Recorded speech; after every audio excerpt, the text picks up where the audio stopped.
Hello and welcome to this week's edition of the National Podcast, normally recorded in our studio at the Bishopbriggs Media Centre, currently recorded from our volunteers' homes. To keep in touch with us, use our social media platforms, Facebook, Instagram and Twitter, which are all at Q and Review.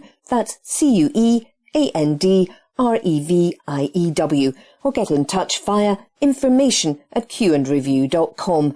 That's information@CUEANDREVIEW.com. Please like and share our podcasts and give us any constructive feedback.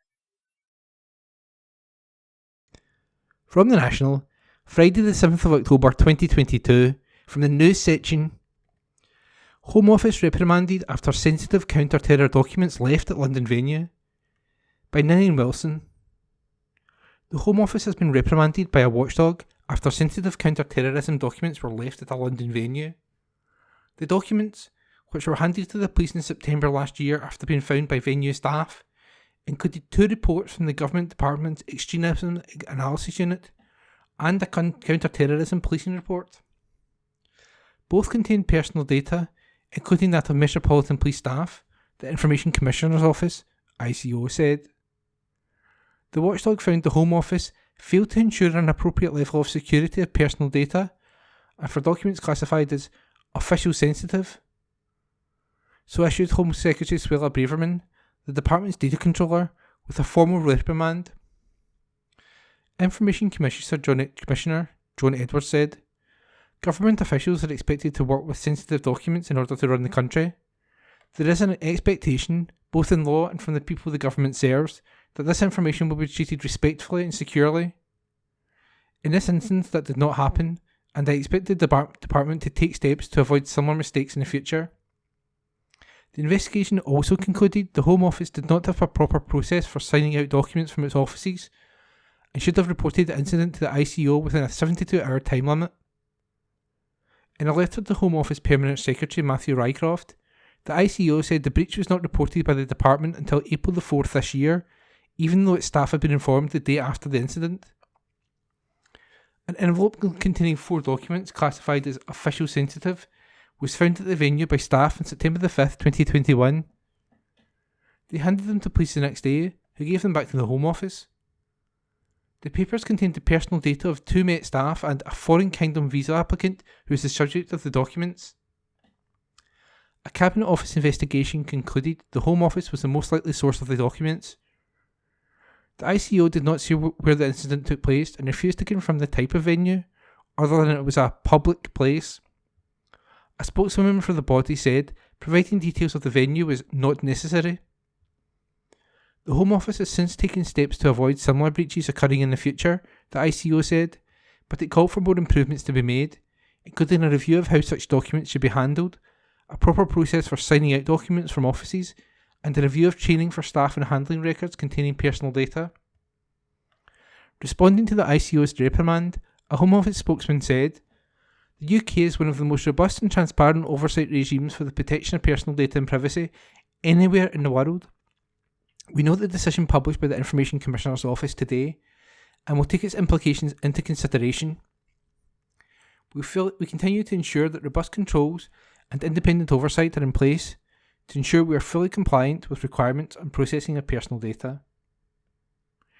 And the article is by Ninian Wilson. From the National, Friday the 7th of October 2022, from the news section.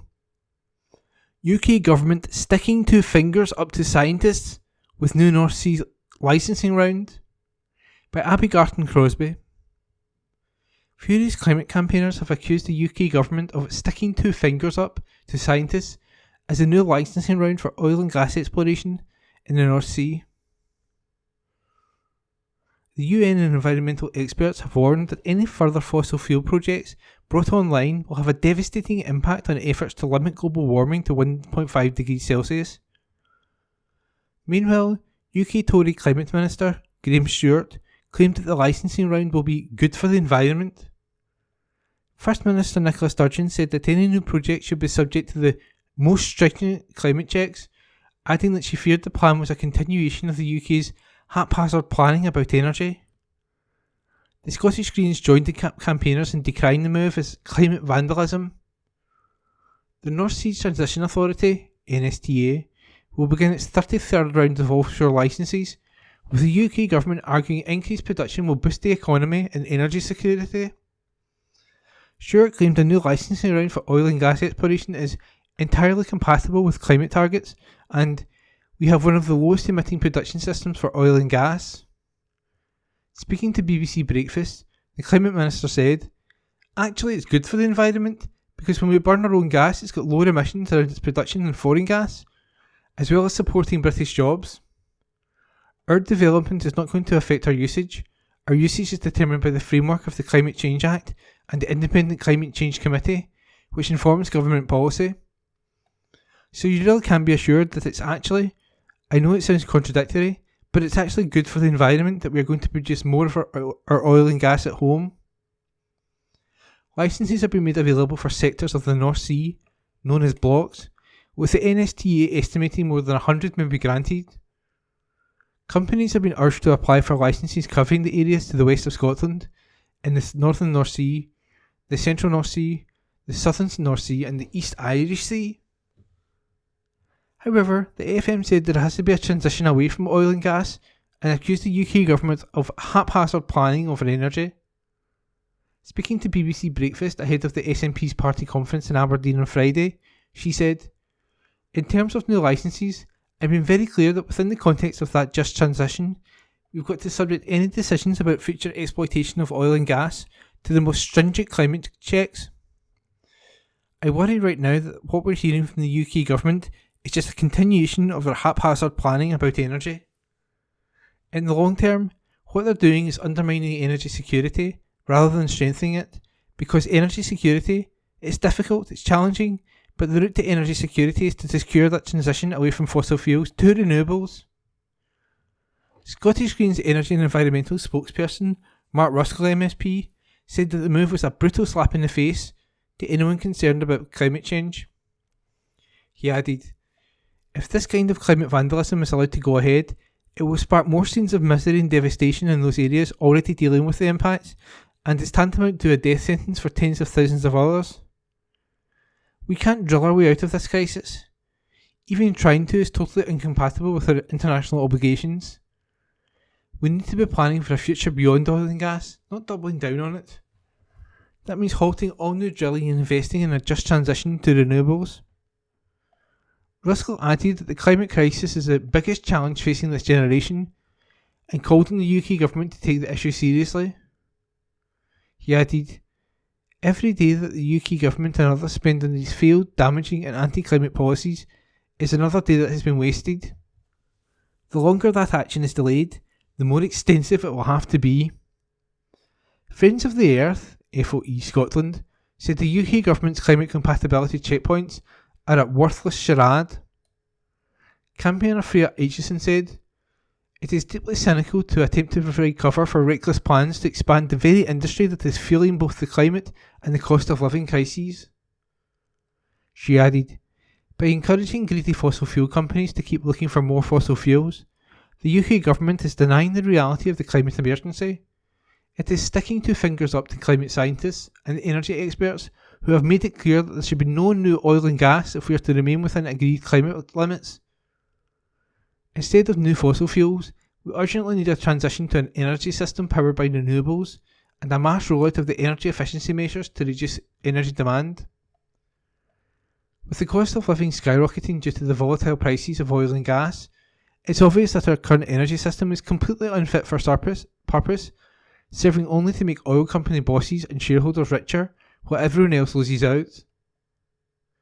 Aitchison also said the UK government doesn't care about the impact of its decisions on the rest of the world, particularly in the global south, where the ramifications of global warming are already being felt. And that article was by Abby Garton Crosby. From the National, Friday the 7th of October 2022, from the comment section, "Wee Ginger Doug, Liz Truss has undermined the union by disrespecting Nicola Sturgeon." By columnist Wee Ginger Doug. The First Minister has said that after a month in office, Liz Truss had failed to call any of the leaders of the devolved government since becoming Prime Minister. Nicola Sturgeon, who has now seen 4 British Prime Ministers in her time in office, described this as unprecedented. It's safe to say that the respect agenda promised by David Cameron 3 Prime Ministers ago is now well and truly dead and buried. Scotland, you'll have had your respect, and Theresa May's precious union is clearly not that precious after all. Theresa May travelled to Scotland just 2 days after becoming Prime Minister. Boris Johnson came to Scotland only 5 days after becoming Prime Minister, despite the fact he was as unpopular as a case of anthrax, and that was just within the Scottish Tories. When David Cameron became Prime Minister, he visited the then First Minister, Alex Salmond, 4 days after taking office. There is no love lost between an SNP First Minister and a Conservative Prime Minister, but making a trip to Scotland shortly after taking office is a vital way in which a new Prime Minister signals that they intend to govern for the entire UK and acknowledges the importance of Scotland in what is still supposed to be a union. An early visit to Scotland also serves the crucial political purpose of sending the message that despite obvious differences in policy and philosophy, the Prime Minister seeks to build a constructive working relationship with the second most powerful elected officeholder in the UK. Moreover, an officeholder whose mandate is independent of the House of Commons. You might think that sending such a message would be especially important when that First Minister holds a mandate for bringing about a second independence referendum. However, in a marked departure from previous practice, Truss has been Prime Minister for over a month and hasn't even picked up the phone, not just to Nicola Sturgeon, but to any of the devolved governments. The slight from Truss speaks volumes about the attitude of this Conservative government to the smaller nations of a supposedly United Kingdom. It tells us that she views Scotland the same way she views her opponents within the Conservative Party, to be sidelined, ignored and crushed into submission. Meanwhile, the First Minister has said during an interview on BBC Radio 4 that she would prefer not to have to fight the next general election on the single issue of independence, turning it into a de facto referendum. Her preference would be for a single issue referendum. However, this depends on judges in the UK Supreme Court ruling in the Scottish Government's favour in the case currently before them. A judgment is expected later this month. Most commentators believe it is unlikely that the case will go to the Scottish Government's way, and the court will rule that a referendum can only go ahead with the permission of the House of Commons, which effectively means with the permission of the Conservative Prime Minister. It is vanishingly unlikely that Truss would consent to another referendum. A ruling that in order to ask itself about its future within the UK, Scotland must obtain permission from a Prime Minister from a party it has consistently rejected at the polls, and that Scotland is deemed legally incompetent to make such a decision for itself by means of its own internal democratic processes. This would have seismic and catastrophic implications for the traditional Scottish understanding of the nature of the union which Scotland has always been assured was voluntary. It would be a ruling that the union is not voluntary, and that Scotland does not have the ability to decide for itself the form of government best suited to its needs. Although we can be certain that the BBC and the bulk of the Scottish media will do their utmost to minimise the effects of such a ruling, it would be an effective legal declaration that the union is dead, killed by the intransigence of the Conservative Party and its Labour fellow travellers, who will only respect the outcome of democratic processes in Scotland when the result goes their way. No wonder Liz Truss wants to keep her head down. And that comment piece was by our columnist, Wee Ginger Doug. This article is from The National, date 7th October 2022, from the Culture section. Petition launched to save top independent cinemas and festival, by Laura Pollock. A petition has been launched by filmmakers and cinema fans to save the Edinburgh International Film Festival, the Film House Cinema and Cafe Bar in Edinburgh, and the Belmont Film House in Aberdeen. The group got together after the closures were announced on Thursday. Further collective efforts are planned in Edinburgh and hopefully Aberdeen. At the time of publication, the petition had reached 800 signatures. The petition was started by Paul Singh, a filmmaker based in Edinburgh, and Amanda Rogers from Cinetopia. The pair said they also received input and support from a community of filmmakers and cinema fans many from the city, but also from other parts of the UK. The charity which runs the venues and event have faced the perfect storm of sharply rising costs. Media in Aberdeen reported that workmen were on the Belmont site changing the locks after the news was announced. Singh said the community was at first shocked, but this was quickly followed by solidarity with the 102 people who lost their jobs without warning. He added, "Since yesterday evening, 150 people have signed up to work on it. We're meeting for the first time next week, and this will be a collective effort from our communities in Edinburgh and hopefully Aberdeen and further afield." The main goal of the petition is to show the level of love and support for the spaces and the event.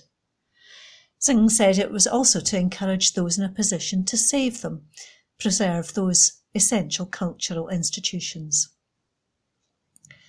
Film lover Teresa Valentin said it was difficult to comprehend how no one had any idea this was going to happen. She added, "Yesterday's news came as a real shock for me personally, for audiences and the film community, and of course for staff. I think a lot of us are now wondering what has been tried before the board came to this decision." Members of the public who signed the petition have commented on the page why they are pledging support. One supporter wrote, "Movies are for everyone.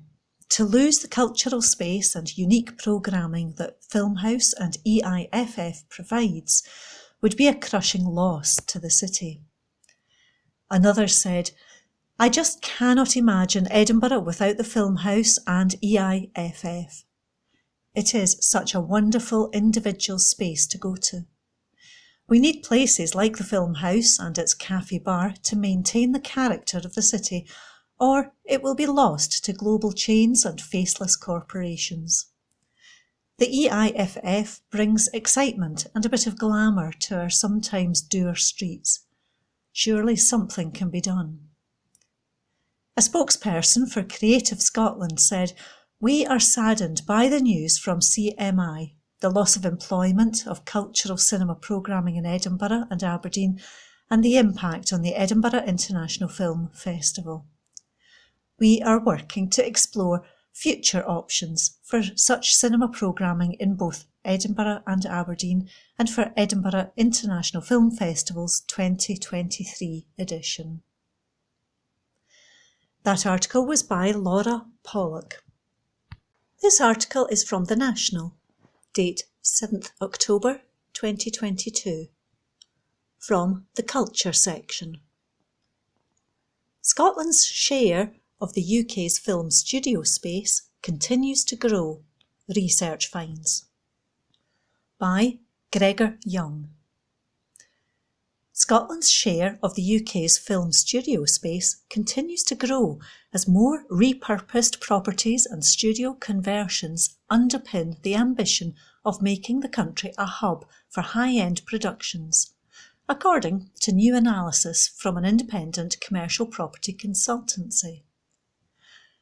Knight Frank's research into film and television production in the UK found that Scotland now accounts for around 15% of total stage space outside of London and the southeast of England, with plans submitted for several other major purpose-built facilities. There has been a flurry of activity in the sector, according to the research, with Pioneer Film Studios in Glasgow, a former warehouse and whisky distillery, recently becoming Scotland's newest and largest film studio. The facility provides up to 200,000 square foot of studio space, as well as supporting workshop and yard spaces. A potential 44-acre zero-carbon campus at Gartcosh, Edinburgh Caledonian Film Studios, could provide up to an additional 305,000 square foot of stage space, 168,000 square foot of workshop space and 10,000 square foot of production offices. Knight Frank says attempts to grow the film industry have been hindered by a shortage of purpose-built studio space, particularly in Edinburgh, with attempts to build new facilities hampered by obstacles such as land ownership and a lack of funding. However, there has been an increased appetite from investors for Scottish studio assets, with 2 major facilities changing hands last year. Ward Park Studios in Cumbernauld, previously the largest purpose-built film studio in Scotland, was acquired by Hackman Capital Partners and Square Mile Capital Management. Pyramid Business Park, a redeveloped manufacturing site which hosted the filming of the second series of Good Omens, Trainspotting T2 and Netflix's Outlaw King, was purchased by London and Regional during 2021.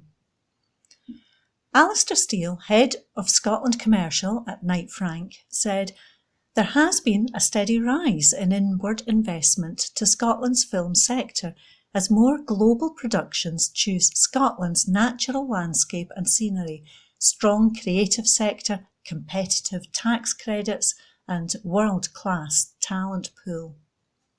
We are now beginning to see the amount of studio space capable of facilitating more of these projects coming on stream and providing the long missing piece of the puzzle, driving the vision for Scotland as a standout location on the world stage." That article was by Gregor Young. This article is from The National, date 10th October 2022, from the Politics section. Deputy First Minister says new paper will provide financial confidence in independent Scotland. By Adam Robertson. An upcoming paper from the Scottish Government will set out how people can have financial confidence in an independent Scotland, John Swinney has said. The Deputy First Minister was asked about the Independence Prospectus paper and why it was being released following the conclusion of the SNP conference in Aberdeen. The government is due to release the 3rd report in its Building a New Scotland series later this week. Nicola Sturgeon has said the series of documents, the first of which was released in June this year, sets out a refreshed prospectus for Scottish independence. The new paper is expected to focus on economic issues. On the BBC's Good Morning Scotland programme, Swinney was asked why the paper was being released after the party conference, as if it suggested you're not entirely confident with what's in it. Swinney said he was very confident about the contents of the paper. He said, "In 2014, many people had conversations with me basically saying that they felt they had to vote no because they felt they had more financial security in the United Kingdom.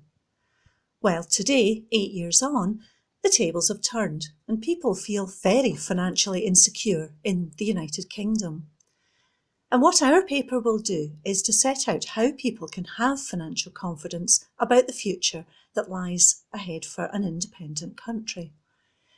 He said the paper would contain a lot of detail on the economic arguments. Swinney was then asked for specifics on how long an independent Scotland would continue using sterling as its currency. The SNP proposes to use the pound for a period following independence before moving to a new Scottish currency. The Deputy First Minister said, "I think it's been pretty well set out by the party.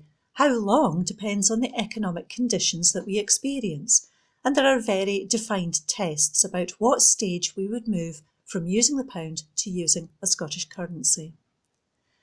The situation would give Scotland much more fiscal discretion than it currently has," he said. Swinney's comments came in the hours before the First Minister will close the party's conference in Aberdeen with a keynote address. She is expected to decry aggressive unionism in her speech, claiming it is undermining the union. But she will claim that Scottish independence can reset and renew the whole notion of nations working together for the common good. England, Scotland, Wales, the island of Ireland, we will always be the closest of friends, she will say. We will always be family. but we can achieve a better relationship, a true partnership of equals, when we win Scotland's independence. She will also talk up the economic benefits of independence, telling members, in short, with independence, we will show how we can break with the low productivity, high inequality, Brexit-based UK economy, and use the full powers of independence to build an inclusive, fair, well-being economy that works for everyone. That is the prize of independence. That article was by Adam Robertson. This article is from The National, date 10th October 2022, from the Culture section. Dunfermline's city status to be marked with display of prolific photographer, by Adam Robertson. Images taken in the 1960s by a photographer dubbed the father of modern Scottish photography are to feature in an exhibition marking Dunfermline's newly acquired city status. Some 47 black and white pictures snapped by Joseph Mackenzie, who trained as a photographer while in the RAF, will go on show at Dunfermline Carnegie Library and Galleries next month. Mackenzie, who died in 2015 aged 86, became a prolific photographer through the 1960s, documenting post-war Scotland at a time of momentous change. All the photographs in the exhibition, titled Dunfermline and Its People, which was originally shown in nearby Pittencrieff House Museum in 1968, were taken during 1967 and 68, an eventful time period for the former royal borough. In 1967, Dunfermline's 100-year-old Castle Blair Works, built to weave linen before becoming a silk mill, closed and was a sign of the town's move away from textiles production. To the south of Dunfermline, an estimated 1,000 families were settling into the recently completed Pitcorthy housing estate, a key part of the town's expansion following the opening of the Forth Road Bridge in October 1964. In 1968, Dunfermline Athletic returned from Hampden Park after securing victory in the Scottish Cup final, and a young upcoming folk singer, Barbara Dixon, took the plunge to become a professional musician. Dunfermline is one of 8 places to have won city status through a competition as part of the Queen's Platinum Jubilee celebrations. The King conferred city status on the town after carrying out his first official visit as monarch earlier this month. After serving as a photographer in the RAF, Mackenzie taught photography full-time at St Martin's School of Art in London and then at the Duncan of Jordanson College of Art in Dundee. He was elected as an associate of the Royal Photographic Society in 1954. Mackenzie's work was held in public and private collections, including those of the National Portrait Gallery in Scotland, the Victoria and Albert Museum, and the McManus Art Gallery and Museum in Dundee.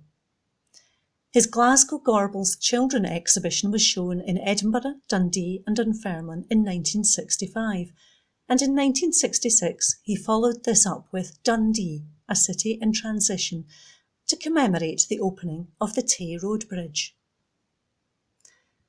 That article was by Adam Robertson. This article is from The National, date 10th October 2022, from the News section. Just Stop Oil, protesters block the mall in London, by Adam Robertson. Just Stop Oil protesters have blocked off the mall in front of Buckingham Palace in London. Around 30 activists started sitting on the road at 8:45 a.m. wearing orange high-visibility jackets and holding Just Stop Oil banners. One Scottish man on a bike could be heard shouting words of support. He said, "Go on, the protesters, you're doing great work, stay strong." Police officer and police liaison officers arrived at the scene to talk to the protesters. One asked, "How long are you going to be here?" A protester replied, "Until we get a new government." A police liaison officer then said, "Let me know if I can do anything for you." The protester replied, "Not unless you have a letter from Liz Truss." Emma Brown, 31, who lives in Glasgow and is one of the protesters, said the activists would walk 500 miles just to stop oil. She said the protesters had come down from Scotland and that this was her first demonstration. Brown added, "We've come down because the government is pressing ahead with over 100 new fossil fuel licences. And that is literally a death sentence for all of us here and for all of you. So we can't allow this to continue. We have to have a cut-off somewhere. We've seen the effects already on our doorstep. We're seeing the effects all over the globe, and this madness has to stop." Police searched the protesters before removing them from the mall, with some of the activists having glued their hands together. Some protesters were then arrested. The first two left of their own volition and were taken to a police van, while others were physically lifted by officers to different vans. That article was by Adam Robertson. From the National, Monday the 10th of October 2022, from the comment section, SNP Conference to debate raising the formal school starting age, by Tony Giuliano and Sue Palmer. Tony Giuliano, the SNP's policy development convener, and Sue Palmer, an educational writer, former head teacher and chair of Upstart Scotland, have told the National why the resolution to raise the formal school start age is so important for Scotland's children. On Monday, SNP Conference will debate a resolution to raise the formal school start age and introduce a play-based kindergarten stage. At the heart of the resolution is its call for educational culture change that is vital for Scotland's future success. Scotland's children are Scotland's future, and what happens in their earliest years impacts hugely on their educational potential and motivation to learn, not to mention their lifelong physical and mental health. Early childhood is defined by the United Nations as birth to 8, a time of remarkable growth with brain development at its peak. The UN tells us that educational provision during this critical period should be more than a preparation for primary education. Its primary aim must be the holistic development of a child's social, emotional, cognitive and physical needs. Two important factors for this holistic development are positive, nurturing adult support and opportunities for active social play, particularly outdoors and as often as possible in natural surroundings. At age 4 or 5, when children are only halfway through their early childhood, they move from nursery to school. The ratio of adult carers to children suddenly jumps from 1 to 8 to 1 to 20.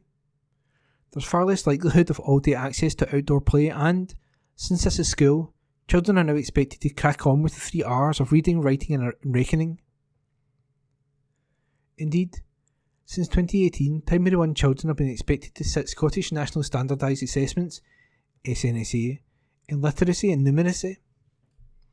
Local authorities therefore require schools to provide data on all the children's progress in these subjects. Schools feel obliged to teach the skills, and parents worry if their kids aren't learning them. Scotland's extraordinarily early school starting age is a hangover from the Victorian times, when Westminster Parliament chose to herd the children of the poor into school so their mothers could work in the factories. But modern research shows no long-term advantage in teaching the 3 R's so early, and considerable risk for many children of long-term emotional damage. Children from low-income backgrounds are particularly at risk. At age 5, they're generally about a year behind their more fortunate peers in the development of spoken language and problem-solving skills. Until these skills are successfully developed, they'll struggle with literacy and numeracy, with adverse effects on their self-confidence and attitude to school. Children in mainland Europe, indeed 88% of countries worldwide, are luckier because they don't start school till they're 6 or 7. And children in countries with high quality kindergarten provision for 3 or 4 years, focusing on development, relationships and play, are particularly lucky. Such provision not only enhances educational equity and success, but also all children's health and well-being. Unfortunately, after 150 years of too early school start, most Scots assume it's normal for 4 and 5 year olds to sit in classrooms being taught the 3 Rs. But as Resolution 24 sets out, it's neither normal nor healthy. With huge increases in developmental delay on the horizon, thanks to the pandemic and the cost of living crisis, it's a matter of urgency that we change our national culture around early childhood. The Scottish Government has made laudable progress in recent years, including a welcome expansion of outdoor learning, funded nursery provision so that all 3 and 4 year olds have access for 1,140 hours per year, and the rolling out of free school meals. It also produced guidance on play-based education for early years, including Primary 1, realising the ambition, but it remains guidance and only some schools have followed through. The time is right to complete the jigsaw and embrace the introduction of a statutory kindergarten stage, which would end the present postcode lottery on how Scotland takes forward early years education. As long as central and local government require data on 5 year olds' performance and progress in literacy and numeracy, P1 teachers will be obliged to teach these subjects whether or not the children are ready to learn. So if we really want to close the attainment gap, improve future generations' mental health, and truly make this place the best in the world to grow up, we need a genuine change in the ethos of education until children are at least 6. Raising the formal school start age and statutory play-based kindergarten stage, like those in the Nordic countries, would achieve that change. SNP delegates have the historic opportunity to back the greatest transformation our education system has seen in 150 years. We urge them to rise to the occasion. And that article was written by Tony Giuliano and Sue Palmer. From the National, Tuesday the 11th of October 2022, from the news section, Bank of England further boosts gilt buying programme as market turmoil returns, by Holly Williams. The Bank of England has said it will further bolster its emergency bond buying plan, as it warned the ongoing rout in the gilts market poses a material risk to UK financial stability. The central bank said it would now widen the scope of its UK government bond buying programme, which was launched in the wake of the mini-budget market turmoil, to include purchases of index-linked UK government bonds amid concerns over another fire sale of gilts. It comes after the sell-off in government bonds, known as gilts, resumed on Monday, as investor concerns failed to subside despite action by the Bank of England to double its daily bond buying limit, and Chancellor Kwasi Kwarteng's move to bring forward his new fiscal plan and independent economic forecasts to October the 31st. Long-dated gilt prices tumbled, which sent yields in our 30-year bonds soaring to 4.7% on Monday, their highest level since the Bank of England was forced to step in last month to avoid a mini financial market crisis. The pound also fell to $1.10, as the two-pronged attack by the bank and the Chancellor did little to soothe market worries. The bank said, "The beginning of this week has seen a further significant repricing of UK government debt, particularly index-linked gilts. Dysfunction in this market and the prospect of self-reinforcing fire sale dynamics pose a material risk to UK financial stability." It added that its latest efforts will act as a further backstop to restore orderly market conditions. Threadneedle Street intervened with emergency action on September the 28th, when the mini-budget market chaos caused the pound to tumble and yields and gilts to soar, which led some pension funds across the industry close to collapse. The market turmoil had forced pension funds to sell gilts to head off worries over their solvency, but this was threatening to see them suffer severe losses and was creating a downward spiral in gilt prices as more were offloaded. Investment banks made calls on so-called liability-driven investment (LDI) funds, which in turn called on pension funds, forcing them into a fire sale of gilts, driving prices still lower and yields higher. The bank laid bare the scale of the woes last week when it said that the scheme helped the UK narrowly avoid a market meltdown caused by concerns over the Chancellor's tax cut plans. But gilt yields started to surge once more due to ongoing fears over the government's economic policies and worries that the October the 14th deadline set by the bank for its bond buying scheme could see a return to pension fund woes. The bank ramped up its emergency action on Monday to avoid a cliff edge when the programme draws to a close on Friday. It doubled the daily limit on its gilt buying programme to £10 billion as part of measures to ensure an orderly end to the plan in its final week. The latest efforts on Tuesday to broaden the bond purchases will further help by temporarily absorbing the selling of index-linked gilts, according to the bank. It added, "The bank continues to monitor developments in financial markets very closely in light of the significant asset repricing of recent weeks. It has also been working with the UK authorities to address risks to the resilience of liability-driven investment (LDI) funds arising from volatility in the long-dated government bond gilt market." And that article was by Holly Williams. From the National, Tuesday the 11th of October 2022, from the politics section. Predictions. Experts predict what will happen during the Supreme Court and their F2 case. By Dr. Nick McKerrow and John Drummond.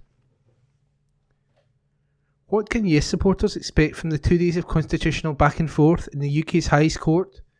We aren't anticipating a decision from the court's judges on whether or not the Scottish Parliament has the power to hold in their F2 for another 6 to 8 weeks. Ahead of the case being heard, we contacted some experts to get their predictions of what to expect over the next 48 hours. Dr. Nick McKerrow, Senior Lecturer in Law, Glasgow Caledonian University. The case will appear a bit unusual for those watching it, as it is not clearly a battle of one party against another. When Dorothy Bain arises to present her reference on the question of Holyrood's power to hold an independence referendum, the Lord Advocate will actually put both sides of the case. You can see that in the paper she has presented to the Supreme Court. Where both sides are clearly in dispute is the question of the timing of this challenge.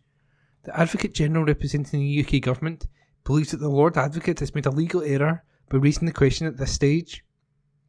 The time for the court to scrutinise the question should be after the referendum bill has made its way through the Scottish Parliament, not before, he will argue. There is a possibility that this argument could succeed, which means we don't get a definite answer on the referendum question in the court's ruling. However, the Lord Advocate, I think, has made quite a convincing case that the rule of law and the laws around devolution require the court to give an answer now. If they don't, there could be a stalemate with no clear end.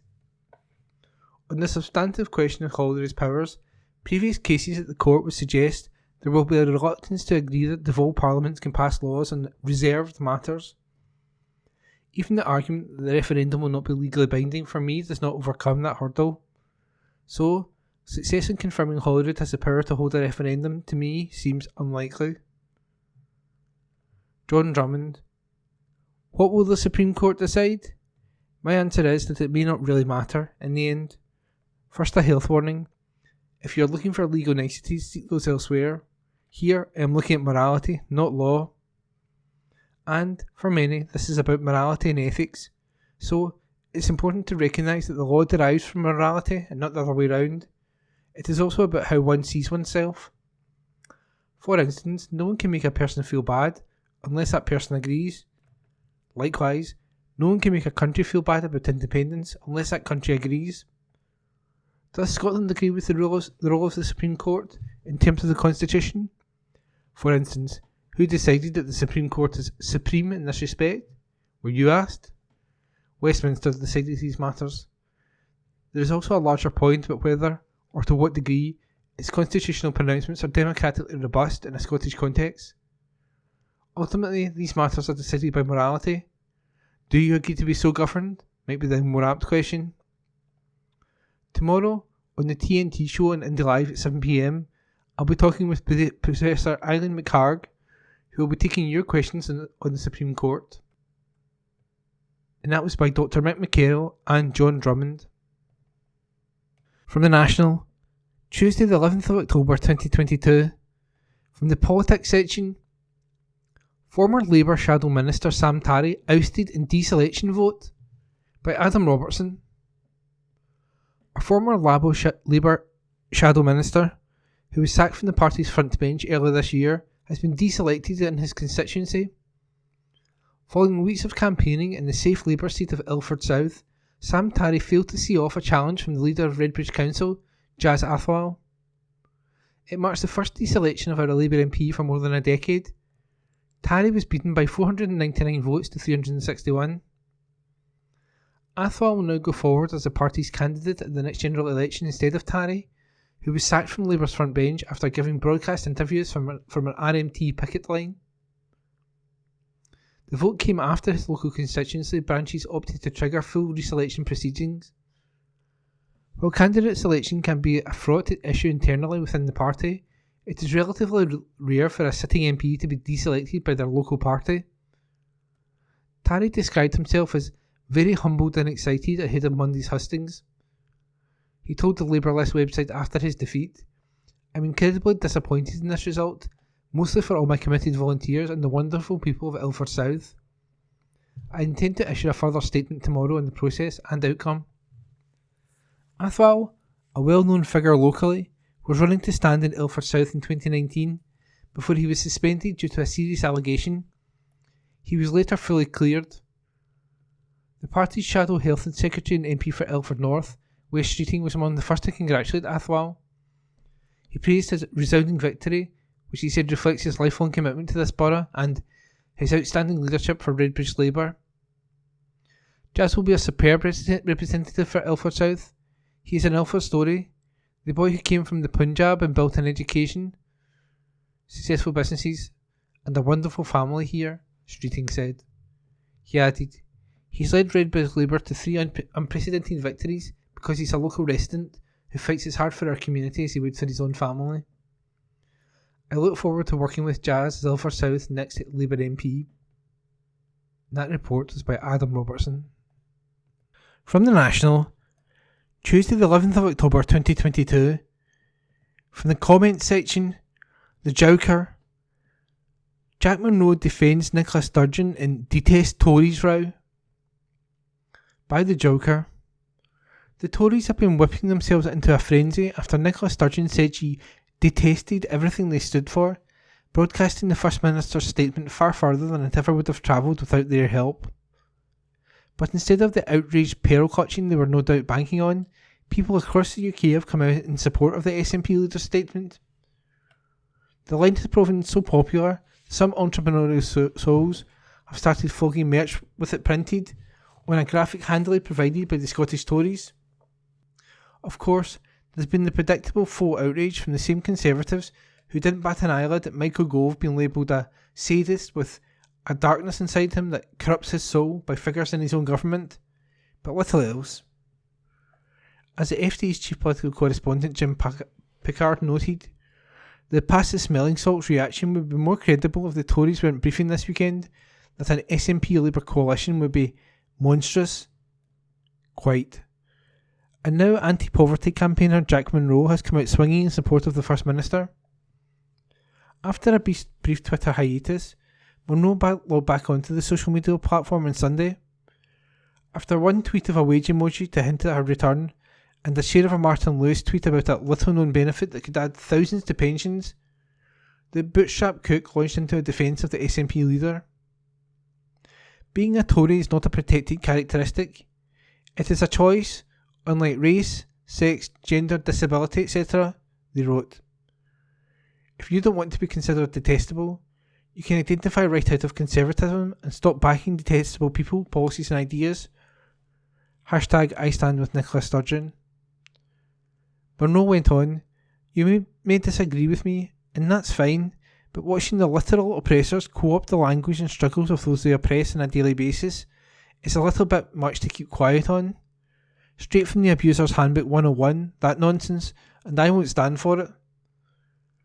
If you honk like a goose, look like a goose, and goose step like a goose, you can't really pretend to be offended if people point out that you may just be a goose." Sturgeon has refused to back down on the statement, saying she was talking about Tory values and policies that had devastated communities and plunged people into poverty. But the Scottish Tories have willingly ignored all that, instead pretending she was talking about everyone who cast a vote for the Conservatives. There have been desperate attempts to grab headlines with moves such as inviting her to their currently blue constituency or asking Holyrood's presiding officer to intervene. It's all a bit tiresome. And that was an article by The Joker. Recorded from the National on the 11th of October 2022, from the Culture section, recorded by Amy, Blink-182 announce return for global tour with Glasgow Oval Hydro date by Sarah Campbell. Multi-platinum group Blink-182 have announced their return with plans for their biggest tour ever next year. Band members Mark Hoppus, Tom DeLonge and Travis Barker will reunite for the first time in nearly 10 years for a series of shows across the globe. There's great news for Scottish fans with a Glasgow date set for the Oval Hydro on Saturday, September 2nd, 2023, in what is promised to be a legendary performance. The band will also release a new single, Edging, this Friday, October 14th, marking the first time in a decade that Mark, Tom and Travis have been in the studio together. Tickets for next year's tour will go on sale on Monday, October 17th. For more information, click here. That article was by Sarah Campbell. Recorded from the National on the 11th of October 2022. From the Culture section, recorded by Amy. Scottish International Storytelling Festival to feature more than 240 events, by Ross Hunter. The Scottish International Storytelling Festival, SISF, has launched its largest ever programme of events. The festival gets underway on October 14 and will run until October 31st, with more than 240 events dedicated to the tradition of oral storytelling in Scotland. The programme is centred around the theme of Keep It Lit and seeks to attract as many visitors as possible to the festival's symbolic fireside. Scots Speaker of the Year, Marilyn Robertson, is set to tell a story dating back to the 800s, with the story of Oslac, a historical mythological saga that features Shetlandic language as well as landscapes. Storyteller Annie King and musician-composer Eric Linklater will invite audiences to Hotel Caledonia, which draws together stories from all over the world spanning genres and even getting some of the guests involved. The programme also features an extensive list of events in Gaelic, including one with Gaelic singer and researcher Kate Langhorne that shares lesser-known Perthshire Gaelic songs and the stories behind them. From further afield, storytellers Julie Pellicier-Lush and John Shaw will speak about the stories and traditions from North America's First Nations Mi'kmaq, who handed down their culture through oral tradition. Daniel Abercrombie, Associate Director of SISF, said, "It's really exciting to be approaching this year's Scottish International Storytelling Festival in Scotland's Year of Stories 2022, no less. We've put together our biggest programme ever, with events happening all over Scotland, from Dumfries to Unst. This year's festival is about keeping the tradition of oral storytelling alive and passing that torch from the past to the present. The programme is piled high with classic folktales and fables, as well as exciting new commissions from contemporary storytellers, including storyteller and comedian Marilyn Robertson, writer-producer Aisha Josiah, and storyteller Shona Cowie. The glow of stories is a warm one during times like these, and we wanted everyone to feel welcome to come along and share in a tale or two. To that end, we have over 140 free events in our programme, plus our festival pass, which gives a discount to paid events at the Scottish Storytelling Centre here in Edinburgh. To see the full programme and find details on how to buy tickets, visit the SISF website. That article was by Ross Hunter. The National News on Wednesday the 12th of October. Hemp could make agriculture net zero. An article written by Ross Hunter. Hemp has the potential to make Scotland's agricultural sector carbon neutral, a new report has found. Industrial hemp is a type of cannabis plant and was once widely grown in Scotland, with its cultivation dating back more than 6,000 years. The plant aids in offsetting carbon by acting as a natural carbon sink, absorbing carbon dioxide from the air as it grows. According to one researcher at Cambridge University, a hectare of hemp can absorb between 8 and 15 tonnes of CO2, compared to the 2 to 6 tonnes absorbed by forests. The plant can also be used in building materials, as biofuel, textile fabric, and even as an alternative to plastic. It's also protein-rich and high in fibre and micronutrients. The report is a collaboration between the University of Aberdeen's Rowett Institute and Scotland's Rural College, partnering with the Scottish Agricultural Organisation Society and the Scottish Hemp Association. It analysed the supply chain for hemp seed and fibre in Scotland using data collected from farmers predominantly in the northeast of Scotland, as well as in the borders. At present, the supply chain for Scottish-grown hemp is underdeveloped, with no well-established market routes for farmers. The supply chain is also exposed to many threats limiting its development, including low profitability, lack of technical support, weather limitations, lack of financial assistance, and stringent legislation. Joint report author Dr. Wisdom Dogby of the Rowett Institute said, "The information gathered was used to carry out a full assessment of the challenges and opportunities faced by the hemp sector. The hemp plant has the potential to be a cost-effective, carbon-neutral and environmentally friendly crop for farmers. The top 5 facts associated with hemp-based products are that it is low, no or reduced allergens, is vegan, gluten-free, vegetarian and can be grown organically. It truly has the potential to be a cost-effective product, bringing both health and environmental benefits." Joint report author Dr. Cesar Reveredo-Guia of the Rural College added, "Our research has provided strong advice on necessary steps to take to progress the Scottish hemp sector.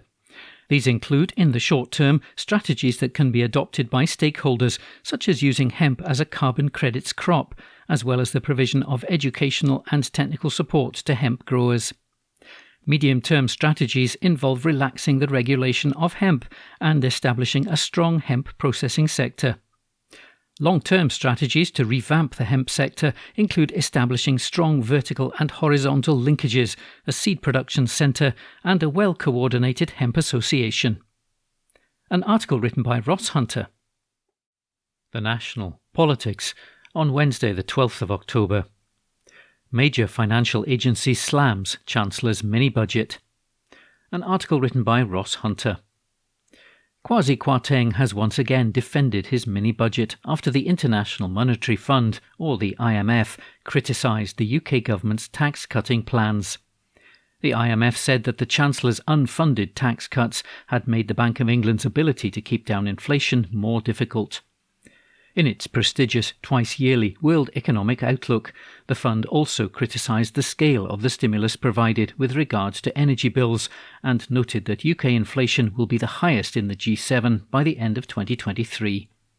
The Outlook added that in the Eurozone only Slovakia would have a higher inflation rate by the end of next year and laid the blame on Kwasi Kwarteng and the UK government. However, despite this latest criticism, a spokesperson for the Prime Minister defended the plans. They said, "I think the government puts in place policies to support British people at a time of global high prices.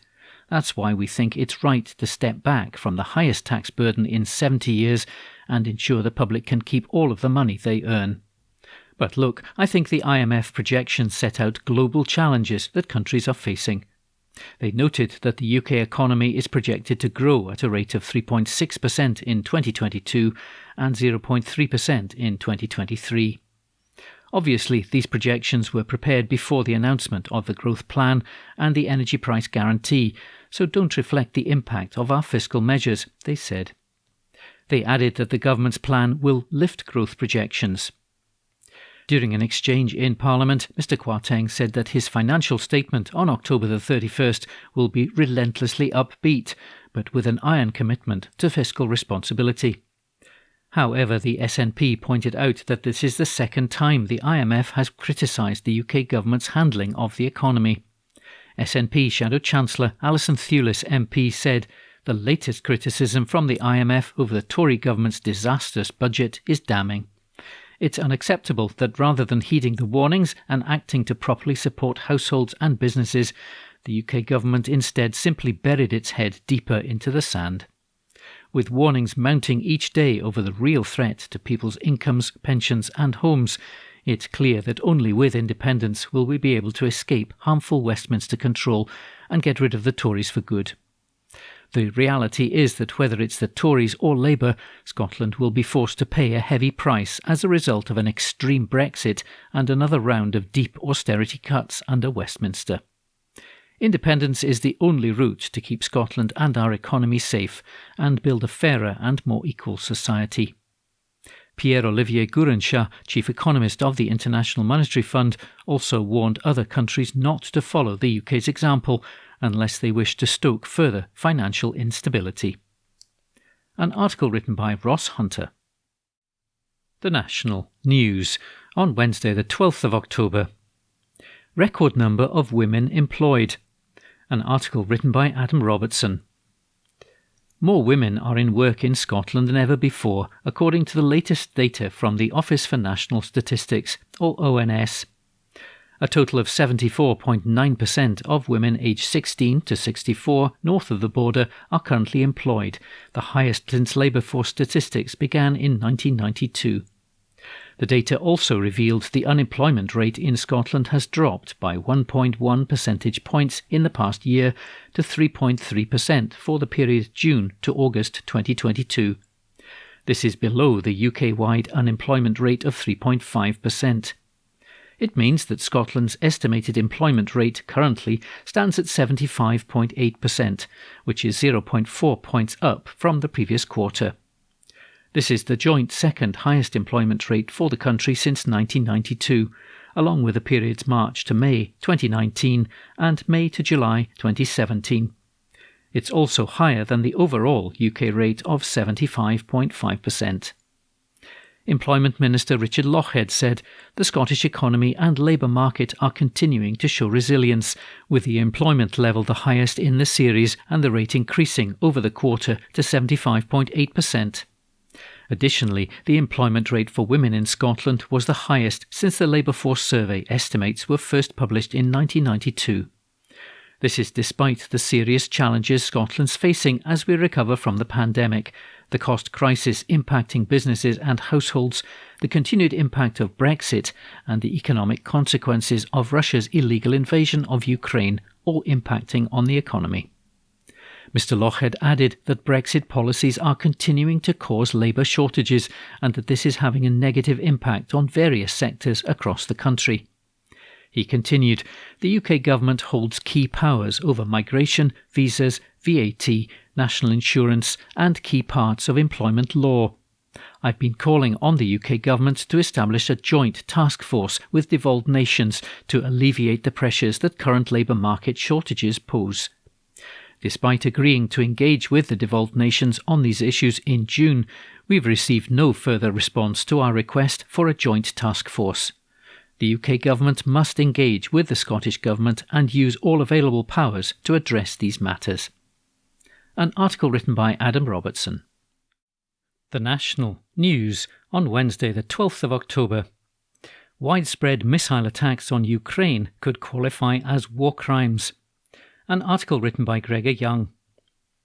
Russian forces targeted Ukraine with a fresh barrage of missiles and munition-carrying drones yesterday. It came a day after widespread strikes killed at least 19 people in what the UN Human Rights Office described as a particularly shocking attack that could amount to war crimes. The Russian bombardment struck both power plants and civilian areas. One person was killed when 12 missiles slammed into public facilities in the southern city of Zaporizhia, setting off a large fire, the state emergency services said. A local official said the missiles hit a school, residential buildings and medical facilities. A spokesperson for the Office of the UN High Commissioner for Human Rights said that strikes on civilian objects, including infrastructure such as power plants, could qualify as a war crime. Damage to key power stations and lines ahead of the upcoming winter raises further concerns for the protection of civilians and in particular the impact on vulnerable populations, Ravina Shamdasani told reporters. Attacks targeting civilians and objects indispensable to the survival of civilians are prohibited under international humanitarian law. Air raid warnings extended throughout the country yesterday morning, sending some residents back into shelters after months of relative calm in Kiev and many other cities. The earlier lull had led many to ignore the regular sirens, but Monday's attacks in the capital and 12 other regions gave them new urgency. It brings anger, not fear, Kiev resident Vladimir Vasilenko, who is 67, said, as crews worked to restore traffic lights and clear debris from the city's streets. We already got used to this, and we'll keep fighting. Alongside the attack in Zaporizhzhia, energy facilities in the western Lviv and Vinnytsia regions also took hits. Although officials said Ukrainian forces shot down an inbound Russian missile before it reached Kiev, the capital region experienced rolling power outages as a result of the previous day's deadly strikes. The governor of the Mykolaiv region, Vitaly Kim, urged residents to remain in bomb shelters as there are enough missiles still in the air. The leaders of the G7 condemned the bombardment and said they would firmly stand with Ukraine for as long as it takes. Their pledge flew in the face of Russian warnings that Western assistance would prolong the war and the pain of Ukraine's people. The State Emergency Service said 19 people died and 105 people were wounded in Monday's strikes.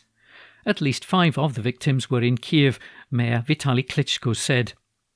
More than 300 cities and towns lost power, from the capital to Lviv on the border with Poland. Russia's widespread attacks come in retaliation to an explosion that damaged a bridge linking Russia to the Crimean Peninsula, which Moscow annexed from Ukraine in 2014.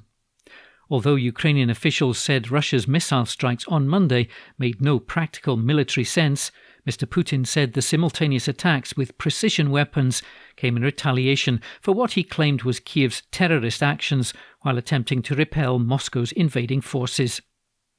As Ukrainian forces grew increasingly bold following a series of counter-offensive successes, a cornered Kremlin ratcheted up Cold War-era rhetoric and fanned concerns it might resort to using nuclear weapons in Ukraine. Russian Foreign Minister Sergei Lavrov addressed the issue yesterday, saying Moscow would only resort to that if the Russian state faced imminent destruction. Mr. Lavrov accused the West of encouraging false speculation about the Kremlin's intentions. He said Russia's nuclear doctrine envisages exclusively retaliatory measures intended to prevent the destruction of the Russian Federation as a result of direct nuclear strikes or the use of other weapons that raise the threat for the very existence of the Russian state. Meanwhile, Russia's Deputy Foreign Minister Sergei Ryabkov warned that Western military assistance to Kiev, including training Ukrainian soldiers in NATO countries and feeding Ukraine real-time satellite data to target Russian forces, has increasingly drawn Western nations into the conflict on the part of the Kiev regime. Mr. Ryabkov said in remarks carried by the state RIA Novosti news agency that Russia will be forced to take relevant countermeasures, including asymmetrical ones. An article written by Gregor Young. The National, on Wednesday the 12th of October. Opinion. Nanny state. As Prime Minister, Mary Poppins would be practically perfect. A column written by Shona Craven. It's not often that I would recommend taking advice from Jacob Rees-Mogg. His idea of economising likely involves selling one of his Bentleys and refraining from having a 7th child. But so misguided and malevolent is the current Prime Minister that on this occasion I find myself on the side of the Business Secretary, who's been planning a public information campaign about how to cut energy use. Number 10 contends that there are already many sources of advice on how to reduce bills, which is true, and our own monthly Cut Your Costs page is one of them. But it's become clear since the cost of living crisis began that some stressed-out people are prickly about being offered this kind of advice, and now Ms Truss appears ideologically opposed to giving it. What's also clear is that her own misinformation campaign about her government's energy cost package is having potentially disastrous effects. A carer called in to Radio 4 last week to say that one of his clients had cranked up the heating after the September announcement, believing their total annual bill could not exceed the cap of £2,500. It's no accident that people believe this. Ms Truss cares more about making her policy sound good than about clearly communicating what it means in practice. Apparently, the Prime Minister objected to the public information campaign on the grounds that hers is not a nanny state government. Incredibly, we learned this from her Climate Minister. Yes, her Climate Minister is hesitant to tell people what they should do and concerned that people would take the wrong lessons from a sort of general use less energy message. God forbid anyone should safely cut their energy usage for the common good, rather than doing so to get a kickback from their energy supplier. But little wonder the detested Tories can't get their heads around the concept of anyone being motivated by anything other than naked self-interest. On the question of whether giving advice makes the UK a nanny state, annoyingly, I'm again on the side of the man who once went campaigning in Fife with his own nanny in tow. Does Miss Truss have any idea what nannies actually do? I'm pretty sure they don't just suggest to their charges that they might consider brushing their teeth, tasting some vegetables, or doing their maths homework. If a 100-watt heater is running for an hour and 1 kilowatt-hour of energy costs 21 pence, how much hot air is generated per minute of media interviews with a panicking Prime Minister? A nanny state makes decisions on behalf of the electorate, either by removing choices or curtailing them by means of price increases or other access restrictions.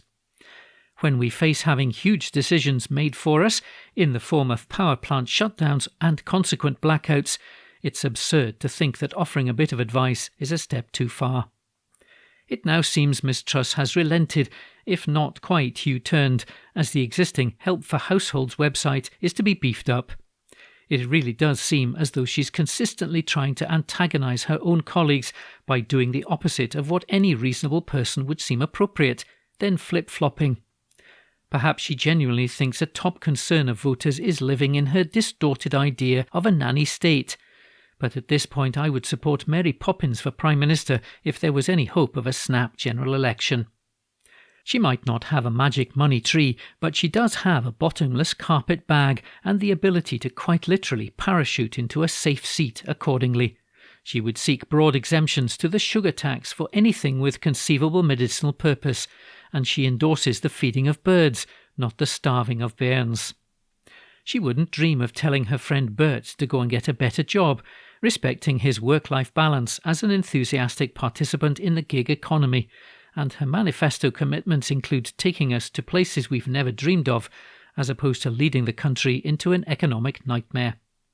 Where the practically perfect Miss Poppins helps with both tidying up and tucking into bed, Miss Truss and co have threatened the very roofs over many heads by triggering a spike in interest rates and raided our piggy banks in order to gamble with our futures while trying to bamboozle us about who will end up picking up the tab. Miss Poppins is a natural diplomat, at ease with those from all walks of life, and is a fluent, confident communicator. She can hold a conversation with a Yorkshire Terrier, so despite her clipped tones, she's unlikely to be fazed about winning over red wall seats. And she's well travelled, so we can be confident she at least knows where the Black Sea is located. Never one to mince her words, the candidate would doubtless conclude that Dizzy Lizzie's reckless financial package was atrocious. Perhaps Nanny doesn't know best, but she certainly couldn't do any worse. A column written by Shona Craven. The National Politics on Wednesday the 12th of October. SNP releases first advert for new Scotland's Voices broadcasting platform. An article issued by the National News Desk. The SNP has launched an advert trailing the party's new broadcasting platform. The plan to launch Scotland's Voices was announced by the SNP's deputy leader Keith Brown on the first day of the party conference in Aberdeen. It's understood that the regular show, expected to be put out in podcast form across social media platforms, including TikTok, YouTube, Instagram, Facebook and Twitter, will promote the case for independence. Mr Brown told the conference, "We'll soon launch a brand new broadcast platform with the first episode of this brand new show covering the debate over Scotland's future. We'll bring you familiar and new voices to discuss the big issues surrounding the case for independence. So please keep your eyes peeled online and in your email inbox for more details on this exciting development to be announced very soon." Now, as the Supreme Court begins to hear oral arguments on Scotland's right to hold an independence referendum without Westminster's consent, the SNP has released a short advert trailing the new platform. It begins with Aberdeenshire councillor Fatima Joji saying, "Scotland's future matters to us all." Others then say that Westminster politicians would prefer Scots to be seen and not heard, before adding, "That's about to change." The advert was shared online by the SNP's official account after initially being posted by party strategist Ross Colquhoun. Soon after it was announced on Saturday, the broadcasting platform was jokingly branded Netflix. An article issued by the National News Desk. From the National, Thursday the 13th of October 2022, from the news section, Angus Robertson visits Iceland to strengthen Scottish Arctic ties. Report by Craig Meehan. Scotland's world-leading expertise in decarbonisation, Arctic research and renewable energy will be among key areas highlighted for collaboration on Angus Robertson's visit to Iceland, the Scottish Government has said. The External Affairs Secretary will attend the Arctic Circle Assembly in Reykjavik, where he will meet with international delegates and Icelandic ministers. He will be joined by a delegation from Scotland, which includes representatives from Parliament, universities and island councils.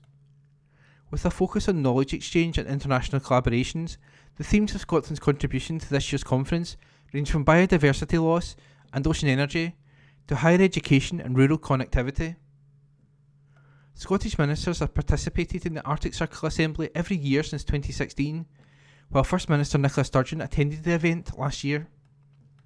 Speaking on his arrival in Iceland for a 2-day programme, Robertson said, "Scotland has grown confident in its role as the world's most northerly non-Arctic nation. The Arctic Circle Assembly offers an excellent opportunity for Scotland to promote our expertise in relation to the ambitions and challenges in both Europe and North America that we share with our Arctic partners. We are keen to work with our Arctic neighbours to tackle joint issues such as decarbonising our societies, promoting rural well-being and tackling climate change. Scotland has a wealth of knowledge to contribute as an expert partner to Arctic dialogue, while learning from solutions developed by others. Iceland's success illustrates how smaller countries can be influential and effective force for good internationally. We also share Iceland's commitment to international cooperation as a way to promote sustainability and prosperity, both at home and overseas. I look forward to our continuing participation in the Arctic Circle Assembly. I'm sure the strong Scottish presence this year will lead to even more opportunities for collaboration in the region." And that article is by Craig Meehan. From the National, Thursday the 13th of October 2022, from the news section, lawyer who helped reclaim Stone of Destiny hailed as Scottish icon at funeral in Argyll and Bute, by Craig Meehan.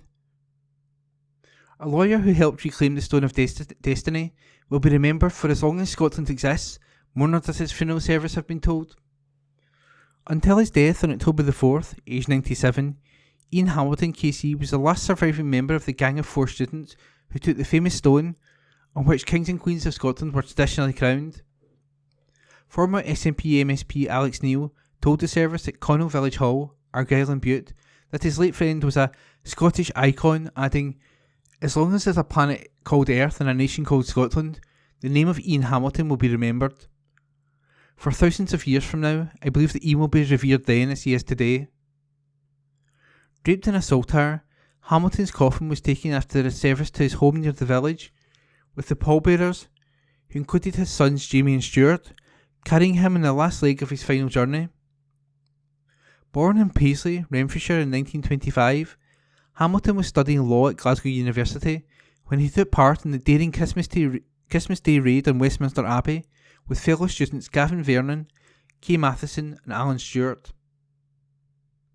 3 months later, the stone, which had been seized by King Edward I of England in 1296, was found 500 miles from London at Arbroath Abbey and returned to Westminster. In 1996 it was sent back north of the border and is on display at Edinburgh Castle. It will be taken to London again next year for the King's coronation. Hamilton's sons gave eulogies at the service, which was attended by Scottish Justice Secretary Keith Brown and former Scottish Socialist Party leader Tommy Sheridan. Stuart Hamilton, who said his father died with his 2 sons at his side at home, said he had been carrying that stone with him all the way through his life. Both his sons thanked his carers for helping their father, and the congregation laughed when Jamie Hamilton told them in his eulogy, "It's hard work being a carer. I have seen it first. It's even harder work being a carer for Ian Hamilton." He described his father as a caring, humane man who never compromised on his principles. He added, "He was an extraordinary orator, and it's taken me 97 years in a coffin to get any kind of word in edgeways," as he noted his father had a sense of justice, would speak up for the vulnerable and challenge authority if he thought what was happening was wrong. Both his sons recalled the exploits of their father, from trying to sail across the Atlantic, jumping off Connell Bridge after a drunken bar bet for charity, flying in Canada, protesting against the nuclear weapons at Faslane when he was arrested, and driving a motorbike well into his 80s. Stuart Hamilton said, "He had addiction, he had many addictions, but his main addiction was life. His compulsion to live was the driving force behind everything he did, behind his whole wonderful, amazing life. He couldn't help it. It defined him, it consumed him, and for that I'll be forever proud." Following Hamilton's death, Nicola Sturgeon wrote on Twitter that the 97-year-old was a lawyer of exceptional quality and a legend of the independence movement. And that article is by Craig Meehan. From the National, Thursday the 13th of October 2022. From the politics section, Liz Truss branded evil for voting against ban on arms sales to Saudi Arabia, by Steph Braun. Liz Truss has been branded sadistic and evil for voting against a ban on arms being sent to Saudi Arabia. An audience member on the BBC's debate night, who had family from Yemen, said Truss's actions go beyond detestable, as she highlighted the Prime Minister had taken away human lives and still secured the keys to number 10. The 8-year-old conflict in Yemen is between the internationally recognised government, which is backed by a Saudi-led military coalition, and Houthi rebels supported by Iran. The humanitarian crisis in Yemen is said to be among the worst in the world, due to widespread hunger, disease and attacks on civilians. During a discussion about Nicola Sturgeon saying she detested the Tories, the audience member said, "A couple of years ago, Liz Truss went against a ban on arms sales to send arms to Saudi Arabia, and those arms are obviously going to go and kill innocent Yemenis, including school buses full of children, marketplaces, funerals and weddings. I will go further than saying that what that is detestable. I think it's downright sadistic and evil." After the presenter pointed out that concerned policy rather than individuals, she replied, "But she's Prime Minister now and she's gotten away with that. I think that just shows that you can do really evil things and take away human lives and still get a promotion in your job."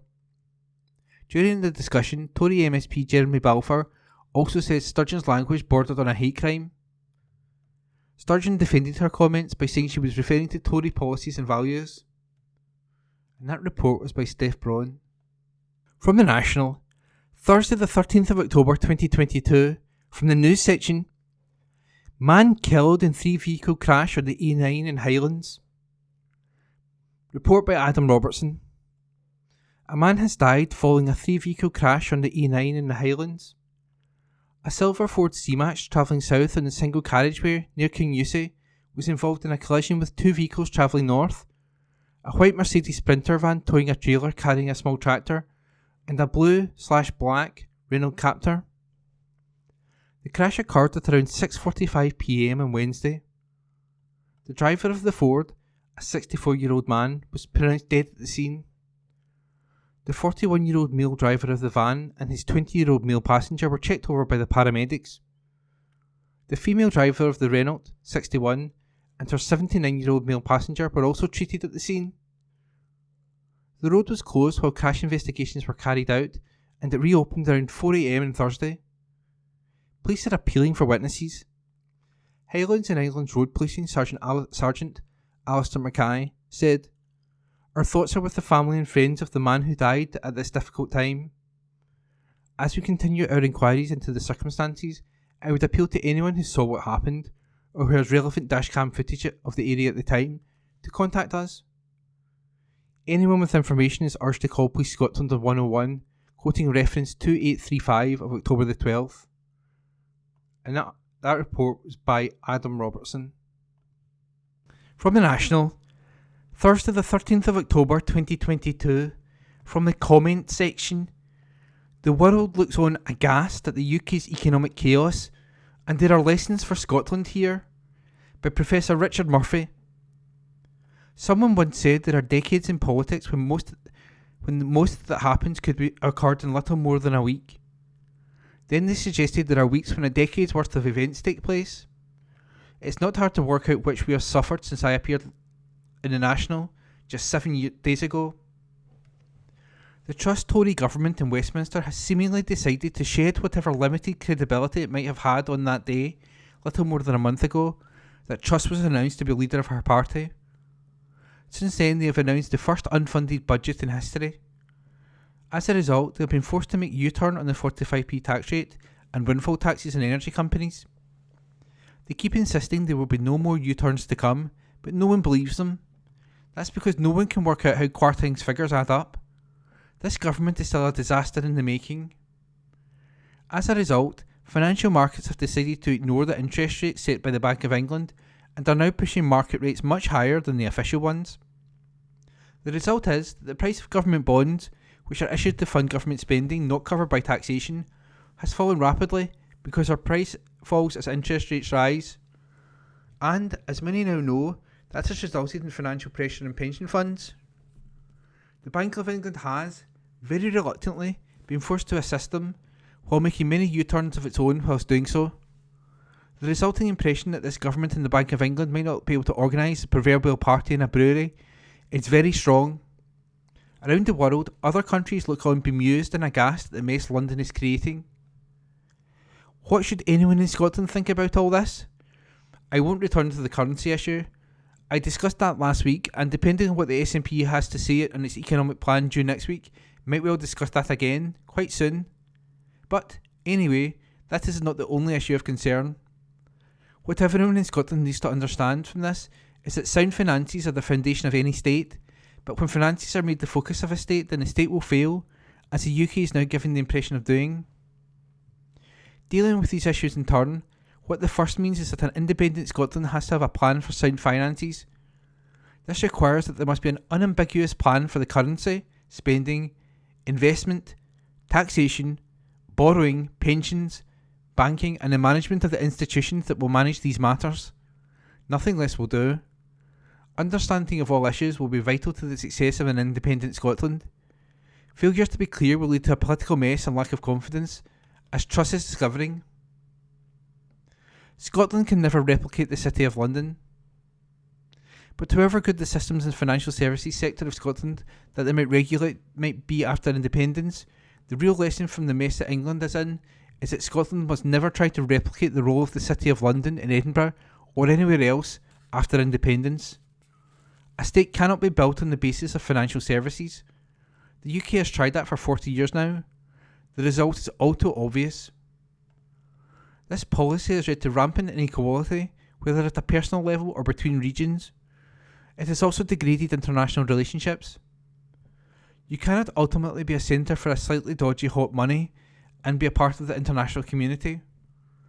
And that hot money has degraded politics.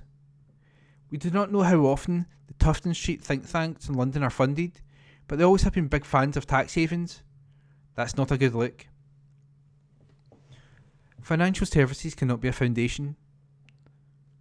Scotland needs to avoid such a fate and the risks that go with it. It will need strong financial services, but its past tradition in this area was for caution, mutual companies that shared their profits with those who invested with them, and of service to the community. Replicating that now would serve Scotland well, but would necessarily mean that the finance will never be the foundation of Scottish prosperity. That is entirely appropriate. Renewable energy, the industries that support it, and the exports that they generate, including of the associated education that they can supply, will be the economic bedrock of an independent Scotland.